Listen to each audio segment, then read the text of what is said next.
हे hello everyone, कैसे आप सब लोग। Welcome in my YouTube channel Nandal tutorials दोस्तों। तो आज हम एक पॉलिटी का नया टॉपिक कर रहे हैं दोस्तों, प्रियम्बल ऑफ द कॉन्स्टिट्यूशन, संविधान की प्रस्तावना दोस्तों। आज हम दोस्तों अपना पढ़ेंगे संविधान की प्रस्तावना। इसके अंदर हम देखेंगे कहाँ से ली गई है, कब ली गई है दोस्तों, इसके अंदर हर एक वर्ड का क्या मीनिंग है, और दोस्तों क्या समझानी चाहती है प्रस्तावना हमें, और क्या क्या आज तक सुप्रीम कोर्ट ने इस पर डिसीजन दिए हैं, कौन से इस पे आज तक केसेस हुए हैं दोस्तों। तो दोस्तों हम स्टार्ट करते हैं अपनी video. Preamble of the constitution, संविधान की प्रस्तावना। सबसे पहले दोस्तों हम पढ़ते हैं अपनी प्रस्तावना। क्या लिखा हुआ है, हम भारत के लोग भारत को एक संपूर्ण प्रभुत्व, जिन वर्ड्स का हमें मीनिंग पढ़ना दोस्तों, संपन्न, समाजवादी, धर्मनिरपेक्ष, लोकतांत्रिक गणराज्य बनाने के लिए और इसके समस्त नागरिकों को सामाजिक, आर्थिक, राजनीतिक, न्याय, विचार, अभिव्यक्ति, धर्म, विश्वास, उपासना की स्वतंत्रता दोस्तों, और प्रतिष्ठा और अवसर की समता प्राप्त करने के लिए तथा व्यक्ति की गरिमा और राष्ट्र की एकता और अखंडता सुनिश्चित करने वाली बंधुता बढ़ाने के लिए दृढ़ संकल्पित होकर अपनी इस संविधान सभा में आज तारीख 26 नवंबर 1949 ईस्वी को एतद द्वारा इस संविधान को अंगीकृत, अधिनियमित और आत्मनिर्मित करते हैं। तो ये दोस्तों हमारी संविधान की प्रस्तावना है। हम इसको बोल सकते हैं दोस्तों कि हमारे संविधान की इसको हम संविधान का दोस्तों परिचय बोल सकते हैं, संविधान का परिचय, या हम ये कह सकते हैं संविधान की भूमिका किस टाइम में दोस्तों, जैसे कोई भी चैप्टर या कोई भी हम बुक खरीदते हैं दोस्तों, उस बुक के स्टार्टिंग में उसके चैप्टर्स के नाम लिखे होते हैं दोस्तों कि इस चैप्टर में, इस बुक में हम क्या क्या पढ़ने वाले हैं। तो सेम दोस्तों ये हम ये कह सकते हैं, तो प्रेम्बल है दोस्तों, ये हमारे कॉन्स्टिट्यूशन की कंप्लीट बुक की है दोस्तों, एक भूमिका है, एक परिचय है, जिसके अंदर पूरी बुक में क्या लिखा हुआ दोस्तों, उस कॉन्स्टिट्यूशन में क्या लिखा हुआ दोस्तों, वो सारी चीजें यहाँ पे बताई गई हैं कि हमारा देश है जो संपूर्ण प्रभुत्व है, संपन्न है, समाजवादी है, धर्मनिरपेक्ष है, लोकतांत्रिक गणराज्य है, उसके अंदर कौन सी स्वतंत्रता है, सामाजिक है, आर्थिक है, और कौन सी क्या क्या चीजें व्यक्तियों को मिली हुई है, और कब इस चीज को दोस्तों ऐड किया गया था, वो सारी चीजें दोस्तों इसके अंदर लिखी हुई है। तो चलिए दोस्तों अपनी वीडियो स्टार्ट करते हैं। अब हम सबसे पहले देखते हैं दोस्तों जो उद्देश्य की जो प्रेम्बल है दोस्तों, ये कब हमारे संविधान में कैसे ऐड हुई, कैसे नहीं। सबसे पहले दोस्तों जो इसका उद्देशिका थी दोस्तों, जो इसका उद्देशिका थी सब इसकी प्रस्तावना की, वो दोस्तों 13 दिसंबर 1946 को दोस्तों, 1946 को दोस्तों पंडित जवाहरलाल नेहरू ने इसको दोस्तों प्रस्तुत किया संविधान सभा के सामने दोस्तों। किसके सामने प्रस्तुत किया दोस्तों, संविधान सभा के सामने दोस्तों इसको प्रस्तुत किया दोस्तों, पंडित जवाहरलाल नेहरू ने दोस्तों के सामने प्रस्तुत किया 13 दिसंबर 1946 को दोस्तों। और दोस्तों उनका जो प्रस्ताव था दोस्तों, ये 22 जनवरी 1947 को दोस्तों उद्देश्य प्रस्ताव के रूप में दोस्तों इसको स्वीकार कर लिया गया दोस्तों, उद्देश्य प्रस्ताव के रूप में इसको स्वीकार कर लिया गया दोस्तों, इसको स्वीकार कर लिया गया दोस्तों। इसलिए दोस्तों उसको उद्देशिका भी बोला जाता है दोस्तों। इसलिए इस उद्देश्य प्रस्ताव का ही परिणाम है दोस्तों कि इसको उद्देशिका भी कहा जाता है, कि संविधान की उद्देशिका है दोस्तों। ये छोटी छोटी चीजें दोस्तों जो कई बार हमारे सी ग्रुप या डी ग्रुप के एग्जाम से पूछ ली जाती हैं कि कब और किसने इसको संविधान सभा के सामने प्रस्तुत किया दोस्तों। तो याद रखना 13 दिसंबर 1946 को पंडित नेहरू ने दोस्तों इसको संविधान सभा के सामने प्रस्तुत किया, और बहुत सोच विचार के बाद 22 जनवरी 1947 को दोस्तों एज एन उद्देश्य प्रस्ताव दोस्तों इसको संविधान सभा ने स्वीकार कर लिया गया। और इसको उद्देश्य प्रस्ताव की वजह से ही, परिणाम स्वरूप इसके दोस्तों इसको उद्देशिका भी कहा जाता है दोस्तों। मेनली दोस्तों जो प्रस्तावना दोस्तों हमारी, जो प्रेम्बल है दोस्तों हमारा प्रस्तावना, संविधान सभा की भूमिका की बात है दोस्तों। ये जो हम पहले बता चुके हैं कि किसके बात है दोस्तों, भूमिका की बात है कि कंप्लीट संविधान के बारे में हमें बताती है। क्या बताती है दोस्तों? ये हमें संविधान के जितने भी उद्देश्य हैं दोस्तों, हमारे संविधान के उद्देश्य हैं कि क्यों लागू किया गया है, क्या रीजन थे उसको लागू करने के, क्या रीजन थे उसको बनाने के, उद्देश्यों को, और दोस्तों जितने भी आदर्श हमारे संविधान के, उनके आदर्शों को, और जो हमारी शासन प्रणाली दोस्तों, कि हमारी शासन प्रणाली है दोस्तों, उसका स्वरूप कैसा दोस्तों, शासन प्रणाली का स्वरूप, और संविधान लागू होने का उल्लेख है दोस्तों इसके अंदर। संविधान लागू होने का उल्लेख दोस्तों, संविधान लागू होने का उल्लेख, ये 4 चीजें दोस्तों इसके अंदर प्रस्तावना के अंदर बताई गई दोस्तों।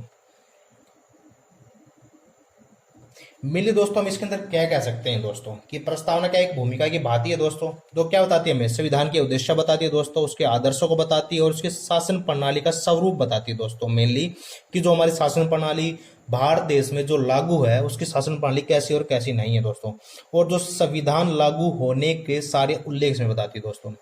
सेकंड दोस्तों हम इसको ये कह सकते हैं कि हमारे संविधान का एक विस्तृत उल्लेख है दोस्तों, ये संविधान के विस्तृत विवरण के बारे में दोस्तों, कि मेरे को पूरा संविधान पढ़ना दोस्तों, और मैंने उद्देशिका को रीड कर लिया, जिससे मेरे को एक ना मोटा मोटा पता लगा कि हाँ भाई हमारे संविधान में क्या चीजें हैं, क्या चीजें नहीं हैं दोस्तों। इसको मेनली क्या कहा जाता दोस्तों, इसको संविधान की आत्मा भी कहा जाता दोस्तों, संविधान की आत्मा, जिसको दोस्तों नोट्स बनाने साथ साथ नोट्स भी बनाता रहना दोस्तों।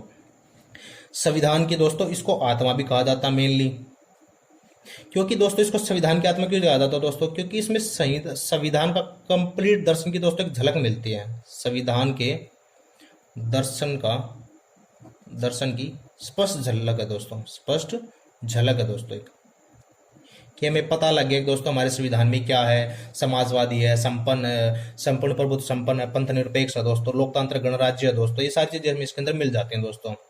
इसमें दोस्तों जो हमारी स्वतंत्रता है दोस्तों, जैसे हमारी राजनीतिक स्वतंत्रता के बारे में बताया गया दोस्तों, धार्मिक और सामाजिक स्वतंत्रता के बारे में दोस्तों इसके अंदर बताया गया दोस्तों, राजनीतिक, धार्मिक और सामाजिक स्वतंत्रता के बारे में इसके अंदर दोस्तों उल्लेख मिलता हमें, कंप्लीटली का उल्लेख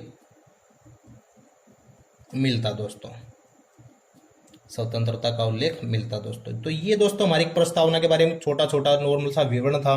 अब दोस्तों हम पढ़ते अपनी कंप्लीट प्रस्तावना के बारे में, कि प्रस्तावना के अंदर कौन सा वर्ड कहाँ से लेगा, इसके स्रोत क्या है, प्रस्तावना की भाषा क्या है दोस्तों, इसमें कौन से प्रकार के न्याय हैं दोस्तों, जो स्वतंत्रता, समानता, बंधुता, ये सारे वर्ड्स कहाँ से लिए गए दोस्तों, और ये कौन हमारी प्रस्तावना किससे मैच होती है और किससे मैच नहीं होती है, कौन से वर्ड कहाँ से लिए गए हैं दोस्तों। देखते हैं दोस्तों अपनी प्रस्तावना के बारे में। प्रस्तावना, प्रियम्बल दोस्तों,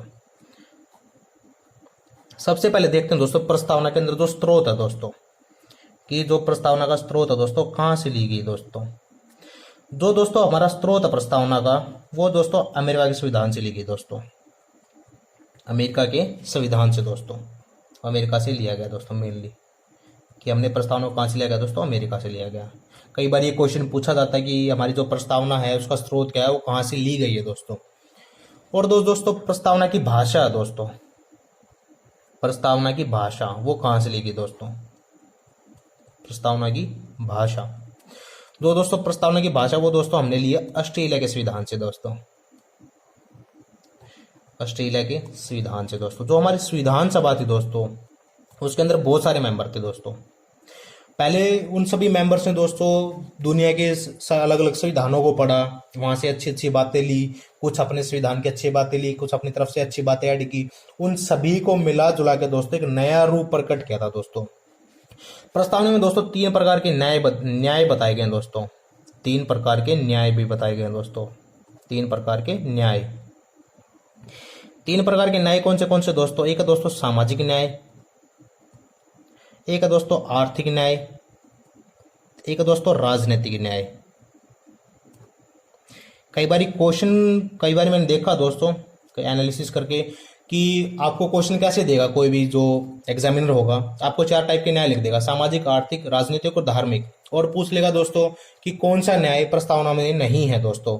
आप सोचो धार्मिक न्याय है, तो दोस्तों धार्मिक न्याय यहाँ पे नहीं है दोस्तों, धार्मिक न्याय नहीं है दोस्तों, ये गलत होगा दोस्तों ऑप्शन उसका।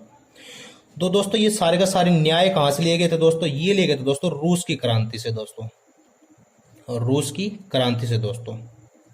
और दोस्तों जो ये मेरे सामाजिक आर्थिक राजनीतिक न्याय है दोस्तों, ये वर्ड्स हमें अपने संविधान में और कहाँ देखने को मिल जाते हैं दोस्तों? ये सारे के सारे दोस्तों हमें अपने डीपीएसपी में देखने को मिल जाते हैं दोस्तों। डायरेक्टली दोस्तों आर्टिकल 38 के अंदर, आर्टिकल 38 के अंदर इसके अंदर कुछ स्वतंत्रता की बात की गई दोस्तों। स्वतंत्रता, समता और बंधुता दोस्तों, ये तीन वर्ड दोस्तों ये लिए गए हैं दोस्तों फ्रांस की क्रांति से, फ्रांस की क्रांति से दोस्तों। और दोस्तों जो 5 प्रकार की स्वतंत्रता दोस्तों, 5 प्रकार की स्वतंत्रता दोस्तों जो हमारे प्रस्तावना में दोस्तों 5 प्रकार की स्वतंत्रता दोस्तों कौन सी दोस्तों? जैसे प्रतिष्ठा होगी दोस्तों, समानता होगी दोस्तों, अवसर हो गया दोस्तों, एकता होगी और अखंडता होगी दोस्तों।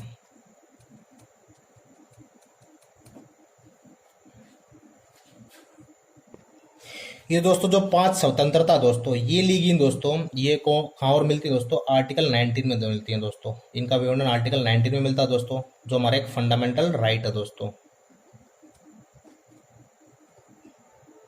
समानता दोस्तों, समानता कौन सी होनी चाहिए दोस्तों? ये मैंने थोड़ा यहाँ पे गलत लिख दिया था। समानता जैसे दोस्तों प्रतिष्ठा या उसको अवसर की समानता दोस्तों। और दोस्तों जो हमारे वर्ड है एकता और अखंडता दोस्तों, ये दोस्तों मेनली हमारे मौलिक कर्तव्य की बात करते हैं दोस्तों। मौलिक कर्तव्य जो श्रवण सिंह कमेटी बनी थी दोस्तों, उसके बाद हमारे एक संविधान के अंदर ऐड किए गए दोस्तों, वो यहाँ से ली गई थी दोस्तों। अब देखते हैं दोस्तों प्रस्तावना के कुछ मुख्य तत्व दोस्तों, प्रस्तावना के कुछ मुख्य तत्व, प्रस्तावना के मुख्य तत्व। सबसे पहले दोस्तों कि जो संविधान के स्रोत हैं दोस्तों, संविधान के स्रोत, यहाँ पे दोस्तों स्रोत था कि कहाँ से ली गई है दोस्तों, ये है संविधान के स्रोत दोस्तों। सेकंड दोस्तों संविधान का स्वरूप कैसा है दोस्तों, संविधान का स्वरूप। नेक्स्ट दोस्तों कि संविधान का उद्देश्य क्या है दोस्तों, संविधान का उद्देश्य। ये 3 चीजें बताएंगे दोस्तों। सबसे पहले देख ले दोस्तों जो संविधान के स्रोत हैं, जो हमारी पहली लाइन है दोस्तों, हम भारत के लोग। तो इसका मतलब क्या है दोस्तों कि जो भारत की जनता दोस्तों, भारत की जनता, भारत की जनता ही दोस्तों मेन संविधान के स्रोत है दोस्तों। कि कंप्लीटली जो संविधान दोस्तों किस पे टिका, जो सुप्रीम है दोस्तों, सबसे ज्यादा सुप्रीम कौन है दोस्तों? सुप्रीम है भारत की जनता। अपने इंडिया के अंदर संविधान से जो सुप्रीम बनाती है दोस्तों वो भारत की जनता। और दोस्तों फिर आता है संविधान का स्वरूप कैसा है दोस्तों। संविधान का स्वरूप है दोस्तों संपूर्ण प्रभुत्व संपन्न, प्रभुत्व संपन्न दोस्तों। इसका मतलब क्या है दोस्तों कि भारत अपने जितने भी आंतरिक मामले हैं दोस्तों प्लस बाह्य मामले, उन सभी को लेने में दोस्तों कंप्लीटली फ्रीडम है दोस्तों भारत के पास। वो किसी पर डिपेंड नहीं करता है, उसको कोई बोलेगा कि भाई तेरे को इस तरीके से लेनी चाहिए उस तरीके से लेनी चाहिए दोस्तों। उसके जो संपूर्ण प्रभुत्व संपन्न का मतलब यही होता है दोस्तों कि अपने फैसले भारत खुद ले सकता, चाहे वो आंतरिक है चाहे बाह्य मामला है। उसको अपने देश के अंदर कुछ करना है कुछ नहीं करना है, वो सभी के सभी मामले दोस्तों भारत लेगा, उसके अंदर कोई इंटरफेयर नहीं करेगा दोस्तों। नेक्स्ट वर्ड है दोस्तों समाजवादी। समाजवादी का मतलब क्या दोस्तों? भारत में जो समाजवादी दोस्तों अपनाया गया दोस्तों वो मार्क्सवादी नहीं अपनाया गया दोस्तों, मार्क्सवादी नहीं है दोस्तों, वो है गांधीवादी, गांधीवादी है दोस्तों। ये दोस्तों 1946 के अंदर, जब 1972 के अंदर दोस्तों 42वें संविधान संशोधन के द्वारा दोस्तों, 42वें संविधान संशोधन के द्वारा ये वर्ड ऐड किया गया था दोस्तों। ये दोस्तों वर्ड पहले ऐड क्यों नहीं किया? कई बार क्वेश्चन पूछा जाता है कि सर समाजवादी क्या पहले समाजवादी नहीं था भारत, क्या बाद में ही समाजवादी बना? अगर दोस्तों ये 1946 के अंदर ही इस वर्ड को हम ऐड करते दोस्तों, तो भारत को दोस्तों मार्क्सवादी वाला समाजवादी समझा जाता दोस्तों, जिसके अंदर क्या दोस्तों पूंजीपति वर्ग नहीं होगा, सिर्फ श्रमिक वर्ग होगा दोस्तों। गांधीवादी समाजवादी दोस्तों जो क्या है कि आय की असमानता को हमें कम करना दोस्तों, जीवन स्तर में जो है असमानता दोस्तों उसको कम करना दोस्तों, मजदूर और वंचित वर्ग का दोस्तों कल्याण करना दोस्तों, या विभिन्न सत्रों पर सभी के साथ समानता करनी दोस्तों। ये था दोस्तों कि हम गाँव की तरफ ध्यान दें, कच्चे जो लघु उद्योग है दोस्तों उनको बढ़ाएं। ये था दोस्तों गांधीवादी। मार्क्सवादी क्या कहते हैं दोस्तों? मार्क्सवादी कहते हैं कि पूंजीपति वर्ग को बिल्कुल समाप्त कर दो, पूंजीपति वर्ग रहना ही नहीं चाहिए, चाहे उनको जान से मारना पड़े, उनको बिल्कुल समाप्त कर दो, सिर्फ एक ही वर्ग रहेगा दोस्तों, वो है श्रमिक वर्ग। तो दोस्तों इसलिए हमने मार्क्सवादी नहीं अपनाया है, हमने गांधीवादी समाज इसलिए अपनाया है। इसलिए हमने इसको 42वें संविधान संशोधन के द्वारा दोस्तों इंदिरा गांधी जी ने स्पष्ट कर दिया दोस्तों इस चीज को, समाजवादी वर्ड ऐड करके उस टाइम पे दोस्तों।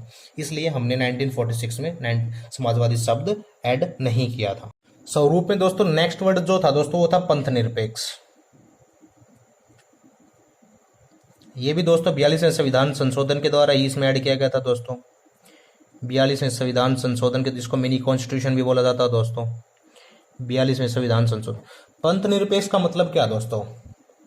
कि जिस राज्य का कोई धर्म ना हो दोस्तों, राज्य का कोई धर्म नहीं है दोस्तों, राज्य का कोई धर्म नहीं होता, सभी धर्म समान होते हैं दोस्तों, सभी धर्म समान। तो ये वर्ड भी दोस्तों 42वें संविधान संशोधन में जोड़ा गया था दोस्तों। कई बार इस पे भी क्वेश्चन पूछा जाता है, क्या भारत 42वें संविधान संशोधन से पहले पंथ निरपेक्ष नहीं था, धर्मनिरपेक्ष नहीं था? तो दोस्तों जब भारत आजाद हुआ था दोस्तों 1947 के अंदर दोस्तों, उस टाइम दोस्तों जो वेस्टर्न पंथ निरपेक्ष था दोस्तों, वेस्टर्न सेकुलरिज्म था दोस्तों, उसका मतलब था उससे और इंडिया से अलग कैसे दोस्तों? यहाँ पे दोस्तों जो राज्य होता दोस्तों और जो धर्म होता उनका कोई कॉम्बिनेशन है दोस्तों, कोई आपस में ये नहीं मिलते दोस्तों, बिल्कुल अलग अलग दोनों अवधारणाएं होती दोस्तों। धर्म पब्लिकली दोस्तों, कई जैसे फ्रांस में दोस्तों, वहाँ पे पब्लिकली आप कोई भी सिंबल वगैरह शो नहीं कर सकते हैं, तो यहाँ पे राज्य का धर्म के साथ कोई मतलब नहीं होता, ये आपका पर्सनल मैटर हो जाता दोस्तों यहाँ पे।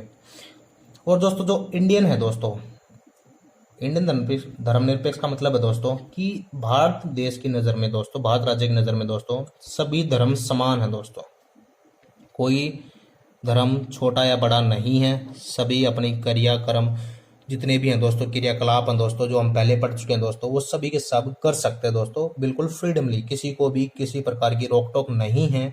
वो रोक टोक जब तक नहीं दोस्तों, जब तक वो किसी चीज को परेशान नहीं कर रहे हैं दोस्तों। नेक्स्ट वर्ड है दोस्तों गणराज्य। गणराज्य का मतलब होता है दोस्तों कि जो राष्ट्र अध्यक्ष होता है दोस्तों, हमारा राष्ट्र अध्यक्ष मतलब बोल देता हूँ राष्ट्रपति जैसे, वो दोस्तों वंशानुगत नहीं होगा। वंशानुगत मतलब दोस्तों कि जैसे राजा है दोस्तों, फिर उसका बेटा बन गया, उस बेटे का फिर बेटा बन गया, ऐसा नहीं हो दोस्तों, ऐसा इंडिया में नहीं है। गणराज्य मतलब किसी भी देश के अंदर ऐसा नहीं हो। वंशानुगत न होकर दोस्तों अप्रत्यक्ष चुनाव द्वारा चुना जाता है। जैसे राष्ट्रपति का चुनाव होता है दोस्तों, वो अप्रत्यक्ष होता है, उसके अंदर डायरेक्ट जनता भाग नहीं लेती है दोस्तों। इसके अंदर दोस्तों क्या होता है कि जो गणराज्य का अध्यक्ष होता है दोस्तों, जो राष्ट्र अध्यक्ष होता है दोस्तों, वो चुना जाता है दोस्तों, राष्ट्र अध्यक्ष को दोस्तों चुना जाता है। एक राजनीतिक पद पे जितने भी योग्य व्यक्ति होते दोस्तों, जितने भी योग्य व्यक्ति होते दोस्तों, इसके लिए उन योग्य व्यक्तियों के लिए दोस्तों अपनी योग्यता के अनुसार दोस्तों उनको चुना जाता है दोस्तों, उनकी योग्यता के अनुसार उनको चुना जाता है दोस्तों कि कौन कितना योग्य है उस राष्ट्रपति पद के लिए दोस्तों। तो गणराज्य मतलब दोस्तों एक ही चीज समझाना चाहता है कि जो देश का राष्ट्र का जो अध्यक्ष है दोस्तों, वो वंशानुगत नहीं है कि कोई राजा का बेटा ही बन रहा है उसके बाद उसका बेटा बन रहा है, ऐसा नहीं है दोस्तों। वो दोस्तों चुना जाएगा दोस्तों, साथ साथ उसके लिए एक चुनाव होगा दोस्तों, जिसको अप्रत्यक्ष चुनाव बोलते हैं दोस्तों, जिसके अंदर हमारी लोकसभा और राज्यसभा भाग लेती हैं दोस्तों, जो सिर्फ निर्वाचित हैं दोस्तों, निर्वाचित है, सिर्फ निर्वाचित। जो अनिर्वाचित है दोस्तों, जिनको मनोनीत किया गया दोस्तों, वो भाग नहीं लेते दोस्तों राष्ट्रपति चुनाव के अंदर। ये हम जब राष्ट्रपति पढ़ेंगे तब अच्छे से पढ़ेंगे कि कौन कौन राष्ट्रपति चुनाव में भाग लेता है, राष्ट्रपति चुनाव कैसे होता है और कैसे नहीं होता दोस्तों। नेक्स्ट दोस्तों संविधान का उद्देश्य। लास्ट दोस्तों, संविधान के उद्देश्य क्या है? एक वर्ड रहेगा दोस्तों हमारा, लोकतंत्रात्मक। लोकतंत्रात्मक, लोकतंत्रात्मक का मतलब क्या है दोस्तों? कि जितनी भी देश की शक्ति है दोस्तों, जो अंतिम शक्ति है, अंतिम शक्ति किसके पास है दोस्तों? जनता के पास। अंतिम शक्ति जनता के पास है दोस्तों। अंतिम शक्ति किसके पास दोस्तों? जनता के पास। जनता के पास। और दोस्तों जो लोकतंत्र होता है दोस्तों, ये भी दो टाइप का होता है। लोकतंत्र भी दोस्तों दो प्रकार का होता है। एक होता है दोस्तों प्रत्यक्ष, एक होता है अप्रत्यक्ष। कई बार क्वेश्चन बना के आपको उलझा सकता है दोस्तों। प्रत्यक्ष लोकतंत्र का मतलब है दोस्तों, भारत में जो लोकतंत्र दोस्तों वो है अप्रत्यक्ष लोकतंत्र। प्रत्यक्ष लोकतंत्र का मतलब क्या है दोस्तों? कि जो भी कानून बन रहे हैं, कोई भी कानून बन रहे हो, डायरेक्ट जनता के द्वारा बन रहे हैं दोस्तों, जनता के द्वारा। और अप्रत्यक्ष का मतलब होता है दोस्तों, जो कानून बनते हैं वो कानून दोस्तों जनता के द्वारा चुने हुए जनता द्वारा चुने हुए सदस्यों द्वारा दोस्तों, चुने हुए सदस्यों द्वारा बनते हैं दोस्तों। तो ये था मेनली दोस्तों लोकतंत्र। अब देखते हैं दोस्तों कि संविधान के उद्देश्य क्या है दोस्तों। संविधान के उद्देश्य देखते हैं दोस्तों। संविधान के उद्देश्य कि भाई संविधान के उद्देश्य मेनली संविधान क्यों लागू किया था दोस्तों? कुछ न्याय थे दोस्तों। कौन से न्याय थे दोस्तों? सामाजिक न्याय, आर्थिक न्याय और राजनीतिक न्याय दोस्तों। कुछ स्वतंत्रता दी गई दोस्तों हमें, जो हम पीछे थोड़ा कंफ्यूज हो गए थे इसके अंदर। स्वतंत्रता दोस्तों कौन सी है यहाँ पे? अभिव्यक्ति की स्वतंत्रता जो हमें आर्टिकल 19 के अंदर मिली है, अभिव्यक्ति की स्वतंत्रता है। विश्वास की स्वतंत्रता है। विचार की स्वतंत्रता है दोस्तों। धर्म व उपासना की स्वतंत्रता है दोस्तों। धर्म व उपासना जो हमें फंडामेंटल राइट्स मिले हैं दोस्तों, ज़्यादातर उनके अंदर जो हम पढ़ रहे हैं, धीरे धीरे हमारी एक सीरीज चल रही है और आर्टिकल्स की, जिसके अंदर हम कंप्लीटली आर्टिकल पढ़ रहे हैं, आर्टिकल 1 to 365 तक, उनके पार्ट्स और उनके सब पार्ट्स सारे के सारे दोस्तों। तो उनको भी देखना जरूर, उनको भी देखना ना बोलो, उनको भी जरूर देखें दोस्तों। जैसे दोस्तों और क्या क्या संविधान के उद्देश्य है कि जैसे प्रतिष्ठा और अवसर की स्वतंत्रता, समानता दोस्तों। प्रतिष्ठा व अवसर की समानता, कि सभी को समान अवसर मिलने चाहिए, सभी की प्रतिष्ठा एक जैसी होनी चाहिए, किसी की ज़्यादा नहीं होनी चाहिए, कम नहीं होनी चाहिए। यह व्यक्ति की गरिमा दोस्तों, कि व्यक्ति अपनी जीवन गरिमापूर्ण जी रहा है या नहीं जी रहा दोस्तों, आर्टिकल 21 तो हमने पढ़ा था दोस्तों। नेक्स्ट दोस्तों राष्ट्र की एकता और अखंडता दोस्तों। राष्ट्र की एकता और अखंडता, ये भी दोस्तों इंपॉर्टेंट है कि हम राष्ट्र की एकता और अखंडता बनाए रखें दोस्तों। जितने भी हमारे फंडामेंटल राइट्स है दोस्तों, मेनली कोई भी हम पढ़ रहे हैं फंडामेंटल राइट्स, वो हमारे फंडामेंटल राइट्स दोस्तों जब तक बने रहते हैं, जब तक हमारे देश की कोई राष्ट्र की एकता और अखंडता को उन फ्रीडम से कोई भी नुकसान नहीं हो रहा दोस्तों। मेनली फंडामेंटल राइट्स में दोस्तों एक ही बात यही कही गई है कि आपके फंडामेंटल राइट्स जब तक बने रहेंगे, जब तक आप अपने फंडामेंटल राइट्स से किसी और के फंडामेंटल राइट्स को नुकसान नहीं पहुंचा रहे हो। तो ये थे दोस्तों हमारे संविधान के उद्देश्य है। मेनली दोस्तों हमारे संविधान के उद्देश्य हम इतना ही बताना चाहते हैं कि न्याय बताए गए हैं कि हमें कौन से न्याय प्राप्त हैं, कि सभी नागरिकों को सामाजिक, आर्थिक और राजनीतिक न्याय मिल सके, सभी नागरिकों को स्वतंत्रता मिल सके, उनको अभिव्यक्ति की, उनके विश्वास की, उनके विचार की, उनको धर्म व उनके उपासना की, और दोस्तों उनको प्रतिष्ठा व अवसर की समता मिल सके, व्यक्ति की गरिमा बनी रहे दोस्तों, और राष्ट्र की एकता और अखंडता बनी रहे दोस्तों। मेनली ये है हमारे संविधान के। अब कुछ फैक्ट्स देखते हैं दोस्तों कि जो हमारी प्रेम्बल है दोस्तों, या जो हमारी प्रस्तावना, उसके कुछ फैक्ट्स देखते हैं दोस्तों। जो दोस्तों हमारी प्रस्तावना है दोस्तों, ये संविधान में दोस्तों सबसे अंत में जोड़ी गई थी दोस्तों, इस बात को ध्यान रखना। संविधान बनने के बिल्कुल अंत में जोड़ी गई थी दोस्तों, संविधान के अंत में। जब हमारा संविधान कंप्लीट बन लिया दोस्तों, तो उसके अंत में जोड़ी गई थी दोस्तों, बिल्कुल लास्ट में, सबसे 26 नवंबर 1949 को दोस्तों, 1949 को दोस्तों, ये था दोस्तों। और दोस्तों जो हमारी प्रस्तावना है दोस्तों, इसके ऊपर भी कुछ केसेस चले हैं दोस्तों, जो काफ़ी फेमस केसेस दोस्तों। संविधान दोस्तों जो प्रस्तावना है दोस्तों परिवर्तनीय नहीं है दोस्तों, ये परिवर्तनीय नहीं है। या हम इसको कह सकते हैं दोस्तों, ये कई बार क्वेश्चन करता है संशोधनीय है या नहीं है, संशोधनीय है या नहीं है, इस पे कुछ क्वेश्चंस हुए हैं दोस्तों। तो देखते हैं दोस्तों परिवर्तनीय है या नहीं है, संशोधनीय है या नहीं है। सबसे पहले दोस्तों जानते होंगे केस आपने बड़ा फेमस पढ़ा होगा, बेरुबारी का केस दोस्तों, बेरुबारी केस दोस्तों 1960 के अंदर हुआ था दोस्तों। जो केस बेरुबारी केस क्या था दोस्तों, कुछ प्रॉपर्टी थी दोस्तों जो इंडिया की, जो वेस्ट बंगाल में पड़ती थी दोस्तों, कुछ वेस्ट बंगाल की प्रॉपर्टी थी जो इंडिया के अंदर पड़ती थी दोस्तों, उससे रिलेटेड केस है। इस केस को भी हम बहुत जल्दी अपने चैनल पे पढ़ाएंगे कंप्लीट तरीके से कि क्या केस था कंप्लीटली, क्या केस नहीं था दोस्तों। इसके अंदर दोस्तों क्या बोला गया दोस्तों, जो प्रस्तावना है दोस्तों, और दोस्तों इसको संविधान का भाग नहीं माना गया दोस्तों। सुप्रीम कोर्ट ने दोस्तों प्रस्तावना को संविधान का भाग नहीं माना, इसके अंदर दोस्तों संविधान का भाग नहीं माना।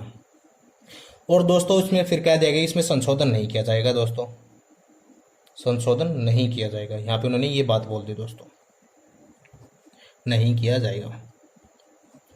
उसके बाद दोस्तों फिर एक केस और हुआ दोस्तों, केशवानंद भारती केस दोस्तों, केशवानंद भारती वर्सेस केरल राज्य दोस्तों। ये भी प्रॉपर्टी केस था दोस्तों, केरल राज्य दोस्तों 1973 के अंदर।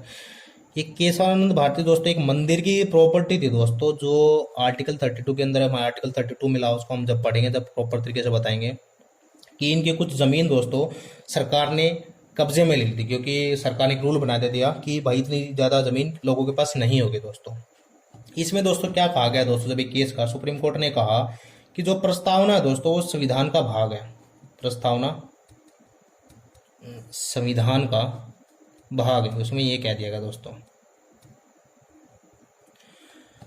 और इसमें एक बात कहा गई दोस्तों, फिर सुप्रीम कोर्ट ने एक बात की दोस्तों, सुप्रीम कोर्ट ने कहा दोस्तों कि संशोधन योग्य भी है, संशोधन योग्य भी है। लेकिन सुप्रीम कोर्ट ने यहाँ पे ट्विस्ट क्या डाला दोस्तों, कि जो इसका मूलभूत संरचना दोस्तों, कि जो स्टार्टिंग से इसकी संरचना दोस्तों, कि इसका जो मीनिंग है दोस्तों उसको नहीं बदल सकते दोस्तों। जो इसका आधारभूत ढांचा दोस्तों वो अपरिवर्तनीय है दोस्तों, आधारभूत ढांचा इसका जो है वो अपरिवर्तनीय है, उसको नहीं बदल सकते दोस्तों। उसके बाद दोस्तों यहाँ से इसके अंदर कुछ चेंजेस हुए दोस्तों। फिर एक बड़ा फेमस था दोस्तों 42वां संविधान संशोधन दोस्तों, जिसको मिनी कॉन्स्टिट्यूशन भी बोला जाता है दोस्तों, इंदिरा गांधी के टाइम पे हुआ था दोस्तों 1976 में दोस्तों। इसके अंदर दोस्तों प्रस्तावना में 3 शब्द जोड़े गए थे जो हम पहले पढ़ चुके हैं दोस्तों, समाजवाद, पंथ निरपेक्ष और अखंडता। ये हमारा देश दोस्तों पहले भी था दोस्तों, लेकिन इंदिरा गांधी ने दोस्तों इन तीनों वर्ड्स को ऐड करके स्पेसिफिक कर दिया कि दोस्तों ये चीज़ें भारत के संविधान में हैं। ये पहले भी थी दोस्तों सारी की सारी चीज़ें, भारत पहले भी समाजवादी था दोस्तों, पंथ निरपेक्ष था, अखंडता था दोस्तों, अखंड था। कुछ दोस्तों महत्वपूर्ण कथन है दोस्तों, कई बार ये पूछ ले जाते हैं एग्जाम्स के अंदर, जिसके अंदर कंसेप्चुअल क्वेश्चंस आते हैं, जैसे सीडीएस हो गया, एनडीए हो गया, इनके अंदर काफ़ी टाइम पूछे जाते हैं कुछ महत्वपूर्ण कथन, कि किस कथन ने कुछ महत्वपूर्ण कथन की किया, कौन सा कथन किसने कहा था दोस्तों। सबसे पहले देखते हैं दोस्तों जी, एक हमारे एन.ए. पालकीवाला थे दोस्तों। एन.ए. पालकीवाला ने क्या कहा दोस्तों संविधान प्रस्तावना के बारे में। उन्होंने कहा था दोस्तों कि जो प्रस्तावना है दोस्तों, प्रस्तावना दोस्तों हमारे संविधान का दोस्तों, संविधान का परिचय पत्र कहा दोस्तों। या मैचिंग का क्वेश्चन आ गया दोस्तों, इस टाइप के क्वेश्चन इसमें से बन जाते हैं दोस्तों। फिर दोस्तों एक नेक्स्ट थे के.एम. मुंशी जी। के.एम. मुंशी जी ने दोस्तों क्या कहा था दोस्तों, कि इसको कहा दोस्तों प्रस्तावना को संविधान की जन्म कुंडली दोस्तों, जन्म कुंडली कहा इसको। इंपॉर्टेंट कथन है दोस्तों, एग्जाम से पूछे जाते हैं, काफी एग्जाम से मैंने देखे भी हैं पूछते हुए। नेक्स्ट दोस्तों, डॉक्टर भीमराव अंबेडकर दोस्तों, डॉक्टर भीमराव अंबेडकर जी ने क्या कहा दोस्तों इसके बारे में, कि पवित्र दस्तावेज का नाम दिया दोस्तों इसको, पवित्र दस्तावेज संविधान का।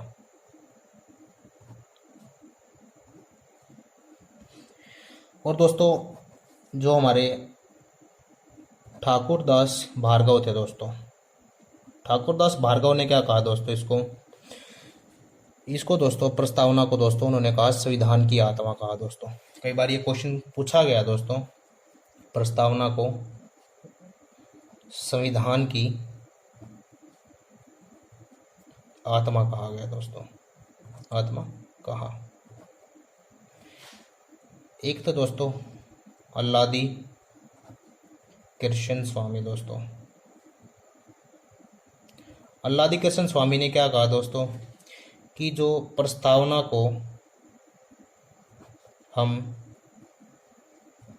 दीर्घकालिक सपनों का विचार कह सकते हैं दोस्तों, दीर्घकालिक सपनों का विचार। क्योंकि दोस्तों जो हमारी संविधान की प्रस्तावना थी, जो हमारा देश था दोस्तों उस टाइम आज़ाद हुआ था, एक लंबे टाइम के बाद दोस्तों, पहले मुगल थे, उसके बाद अंग्रेज आए थे दोस्तों, तो बहुत सारी चीज़ें दोस्तों उन्होंने देखी थी। उसके बाद सभी लोगों ने, ये कुछ हमारे संविधान सभा के ही दोस्तों सदस्य थे जिन्होंने अपने अपने पॉइंट ऑफ व्यू रखे दोस्तों संविधान सभा के लिए। तो ये थी दोस्तों हमारी प्रस्तावना। वीडियो कैसी लगी दोस्तों कमेंट सेक्शन में ज़रूर बताएं। वीडियो को लाइक करें, शेयर करें और चैनल को सब्सक्राइब करें। धन्यवाद दोस्तों।